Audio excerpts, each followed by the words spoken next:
دوه څیزونه خبرې ځان سره یاد ساتئ. تاسو به چېرته په زندګۍ کې خفه نه شئ.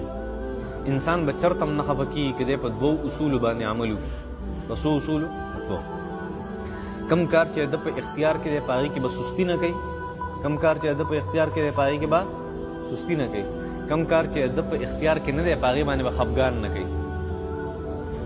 ځکه که کم کار ستا په اختیار کې دی او په هغې کې ته سستي کې ناکامه کېږي، او کم کار چې ستا د وس نه او ستا د اختیار نه بار دی په هغې کې ته سم نشي کولی، د خفګان پکې څه ضرورت شته نشته.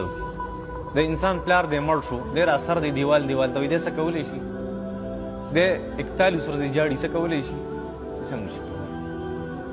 هلکه یو کار چې ستا د اختیار نه بار دی په هغې خفه کېږه مه، او ستا په اختیار کې چې یو کار دننه دی په هغې کې سستي مه کوه. ته به چېرته ناکامه نه شي، ته به چېرته هم خفه نه شي، ته به چېرته هم د ټینشن مریض نه شي، د ډپریشن چې یاره ما ته دا مسله ده، دا به څه کي، دا به څه کي. نه نه، کوم کار ستا په اختیار کې دی هغه مکمل محنت سره کوه. کوم کار ستا د اختیار نه بار شي بس په آرام کښېنه.